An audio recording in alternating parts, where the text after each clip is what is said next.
আৰম্ভ কৰিম সাধাৰণ জ্ঞান আৰু মানসিক সামৰ্থ্য কিতাপখনৰ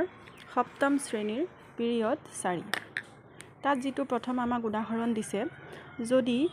GIVE give শব্দটোক আমি VIEG বুলি লিখা হয় আৰু অভাৰ শব্দটোক EVRO বুলি লিখা হয় তেন্তে একে সংকেতত আমি DISK শব্দটোক কি বুলি লিখিম এতিয়া চোৱা মই ইয়াত লিখি লৈছো GIVE তাক মই 1 2 3 4 বুলি নাম্বাৰ দি লৈছো তাক আমি কি বুলি লিখিছে বুলি কৈছে ইয়াত কৈছে যে যেটো GIVE হেতু VIEG বুলি লিখিছে তেতিয়া তাক যদি মই VIEG বুলি কও তেতিয়া হলে V টো ইয়াত কিমান নম্বৰত আছিল 3 নম্বৰত I টো আছে 2 নম্বৰত আৰু E টো আছে 4 নম্বৰত G টো আছে 1 নম্বৰত একে ধৰণে অভাৰ টোকো মই নাম্বাৰ দি লৈছো 1 2 3 4 তাক যদি মই এনেকৈ লিখো তেতিয়া হলে আমাৰ 3 টো আগত আহিব 3 নম্বৰত আছে E তাৰ পিছত আহিব ইয়াৰ নিচিনাকৈ 2 টো 2 আছে V তাৰ পিছত আহিব আমাৰ 4 নম্বৰটো R আৰু 1 নম্বৰত হৈছে 1 তেনে হলে আমি ডিস্ক টোক কেনেকৈ লিখিম ইয়াত তেনেকৈ মই নাম্বাৰ দিলম 1 2 3 4 এতিয়া আমি ইয়াত জেনেদৰে লিখিছিলো 3 টো আগত আহিব 3 নম্বৰত আছে আমাৰ S তাৰ পিছত আহিব 2 টো হৈছে I তাৰ পিছত আহিব 3 2 তাৰ পিছত 4 আহিব 4 টো হৈছে K তাৰ পিছত আহিব আমাৰ 1 নম্বৰটো 1 নম্বৰত আছে D এতিয়া SIKD কোনটো অপচনত আছে এটো SIDK এটো নহব KISD নহব KDSI নহব SIKD তেতিয়া হলে এটো অপচন হ'ব শুদ্ধ এতিয়া আমি পিছৰটো চাম যদি এটা সংকেতত C ষ্টাৰক RHRSDQ বুলি লিখা হয় তেন্তে এই সংকেতত আংকলক কি বুলি লিখা হ'ব এতিয়া চাম ইয়াত কেনে ধৰণে সজোৱা আছে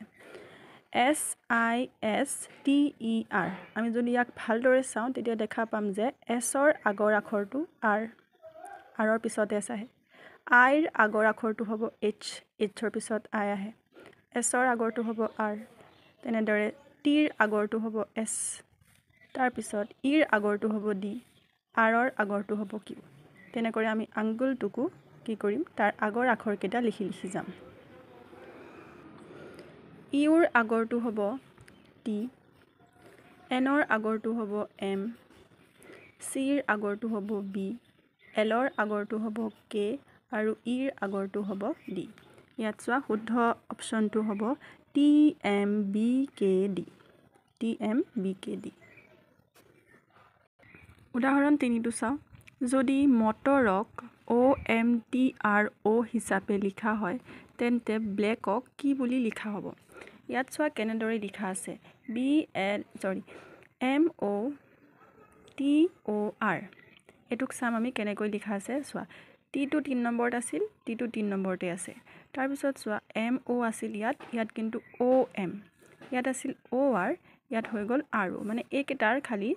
ঠাই কেটা উল্টা পুল্টা কৰি দিছে ইয়াত আমি একে ধৰণে লিখিম A টো মাজত আছিল A টো মাজতে লিখিম তাৰ পিছত ইয়াতে B টো আগত আছিল L পিছত আছিল ইয়াত আমি L ক আগত লিখিম B ক পিছত লিখিম ইয়াত C আগত আছিল K পিছত আছিল ইয়াত আমি K আগত লিখিম C পিছত লিখিম এটা শুদ্ধ অপচনটো কি হ'ব আমাৰ K যেটো আমাৰ হ'ব ইয়াত LBAKC C টো হ'ব উদাহৰণ 4 টো চোৱা যদি 786542 ক ষ্ট্ৰং আৰু 9031 উইক বুজায় তেন্তে worst শব্দটোক কোনটোৱে বুজাব এতিয়া আমি চাম কেনেকুৱা নিয়মত এই আখৰবোৰ বা সংখ্যাবোৰ লিখা আছে ইয়াত চোৱা S এ কি বুজাই আছে 7 T এ বুজাই আছে 8 R এ বুজাই আছে 6 O এ বুজাই আছে 5 N এ বুজাই আছে 4 আৰু G হৈছে 2 ইয়াত চাম W মানে 9 E হৈছে 0 A হৈছে 3 আৰু K হৈছে 1 তেনেকৈ আমি এতিয়া worstৰ যিকেইটা আখৰ তাক চাম যে কোন কেইটা সংখ্যাই বুজাই আছে W কাৰণে ইয়াত কি আছিল 9 worstৰ কাৰণে ইয়াত কি হ'ব আমাৰ 9 W কাৰণে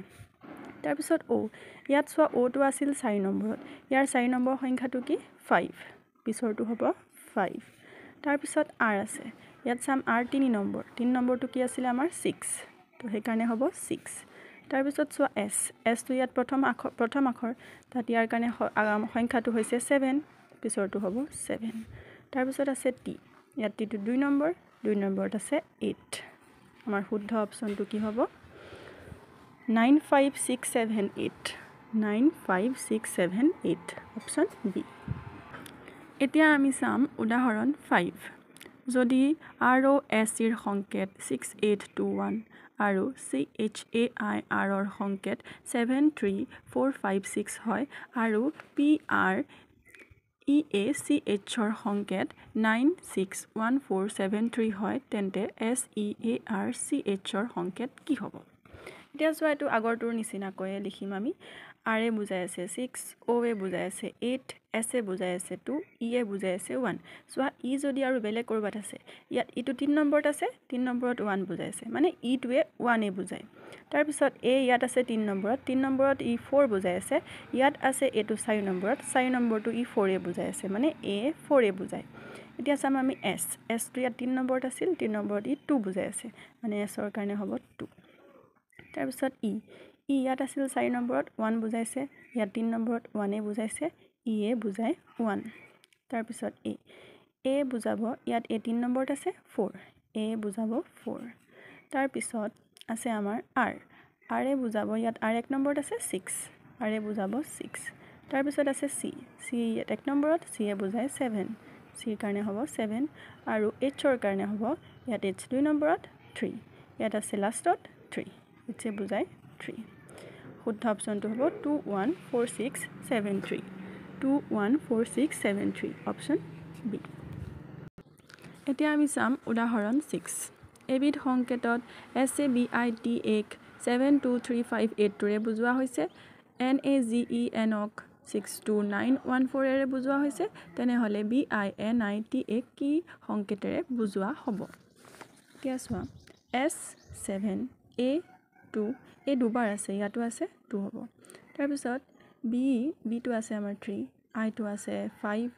তাৰপিছত T আছে 8 আৰু A দুবাৰ আছে 2 এ বুজাই আছে কিন্তু ইয়াত চোৱা N এবাৰ বুজাই আছে 6 এবাৰ N বুজাই আছে 4 এতিয়া আমি অপচনত বিচাৰি চাম কোনটো বহালে আমাৰ শুদ্ধ উত্তৰটো পাম এতিয়া চোৱা B ইয়াত 3 নম্বৰত আছে B কাৰণে হ'ব আমাৰ 3 তাৰপিছত আছে I টো ইয়াত কি আছে আমাৰ I টো ইয়াত আছে আমাৰ 4 নম্বৰত আছিল আমাৰ 5 তো কি হ'ব সেকেন্ডটো 5 তাৰপিছত আছে N এতিয়া চাম N ৰ কাৰণে 6 বহাম নে N ৰ কাৰণে 4 বহাম আমি অপচন কিটাত চাম আমাৰ 35 লকে ওলালে 35 আৰু 35 দুবাৰ আছে এতিয়া চাম এবাৰ 3 নম্বৰটোত 4 আছে এবাৰ 8 আছে ইয়াত চাম N ৰ ভ্যালু এইটো 4 আছে এটো N এটো 4 বহালে হ'ব কিন্তু N ৰ ভ্যালু 8 টো আমাৰ নাই পোৱা কাৰণ 8 বহালে আমাৰ নহব আমি N ৰ ভ্যালু কি বহাব লাগিব N ৰ মানটো 4 বহাব লাগিব 4 তাৰ পিছত আহিলে I ৰ মান আমি বহাম I মানটো আমি ইয়াত 4 নম্বৰ কাৰণে কি বহাম 5 I মানটো হ'ব আমাৰ 5 তাৰ পিছত আছে আমাৰ T ৰ কাৰণে হ'ব T 1 2 3 4 5ত আছে 1 2 3 4 5 I ৰ কাৰণে হ'ব আমাৰ 8 তাৰ পিছত হ'ব A ৰ কাৰণে কি আছে 2 এৰ কাৰণে ইয়াতো 2 এ হয় এৰ কাৰণে হ'ব 2 শুদ্ধ উত্তৰটো হ'ব 354582 ইয়াত আছে 354582 অপচন বি টো শুদ্ধ এতিয়া আমি চাম উদাহৰণ 7 BREAD বুজাই আছে 79416 AI আৰু Y বুজাই আছে 1392 YIELD বুজাই আছে 23456 তেন্তে DEADLY নম্বৰটো কিমান হ'ব এতিয়া আমি চাম ইয়াত B এ বুজাই আছে 7 R এ বুজাই আছে 9 R সোৱা ইয়াতো আছে ইয়াত 3 নম্বৰত 9 এ বুজাই আছে তাৰ পিছত E ইয়াতো আছে E এ কি বুজাই আছে 4 তাৰ পিছত A ইয়াতো আছে 1 নম্বৰত A বুজাই আছে ইয়াতো 1 D এ বুজাই আছে 6 ইয়াতো D আছে 6 বুজাই আছে এতিয়া চাম D এ কি বুজাই 6 তাৰ পিছত E ৰ কাৰণে কি আছিল আমাৰ ৰ কাৰণে 4 64 তাৰ পিছত এৰ কাৰণে হ'ব 1641 তাৰ পিছত D কাৰণে হ'ব 6 তাৰ পিছত আহিলে আমাৰ L এ বুজাই আছে ইয়াত 5 L ৰ কাৰণে হ'ব 5 তাৰ পিছত Y ৰ কাৰণে হ'ব 2 641652 কোনটো অপশন শুদ্ধ হ'ব 641652 অপশন ডি এতিয়া আমি চাম উদাহৰণ 8 যদি a = 1 আৰু CUP মানে 40 হয় তেন্তে KITE মানে কিমান হ'ব এতিয়া চোৱা ইয়াত আমাক ডাইৰেক্ট কৈ দিয়া নাই কেনেকে হৈ আছে আমি এতিয়া অকনমান যদি ভাবো তেন্তে গম পাম যে আমি ABCD খন যদি গুটেইখন লিখি লওঁ A B C D E F G H I J K L M N O P Q R S T U V W X Y Z সবকে নাম্বার যদি দিও 1 2 3 4 5 6 7 8 9 10 11 12 13 14 15 16 17 18 19 20 তাৰপিছত আমাৰ আহিব 21 22 23 24 25 26 এৰ কাৰণে 1 এৰ কাৰণে 1 এতিয়া চাম CUP কেনেকৈ 40 হ'ল C মানে হৈছে আমাৰ 3 এতিয়া সোৱা 3 তাৰপিছত U আছিলে 21 3 লগত 21 তাৰপিছত P মানে হৈছে আমাৰ 16 এতিয়া গুটেই কিটা যদি মই যোগ কৰো 3 1 4 4 6 10 0 উকলিল 1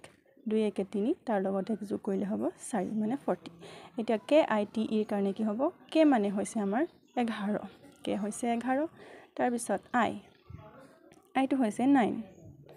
তাৰ পিছত হ'ব T টো হৈছে 20 T টোৰ কাৰণে লিখিম 20 তাৰ পিছত এৰ কাৰণে হ'ব 5 গুটেই কিটা প্লাস কৰিম 9 1 10 10 5 15 ৰ 5 উকলিব 1 1 2 3 3 1 4 45 এতিয়া সো অপশনত 45 অপশন ডি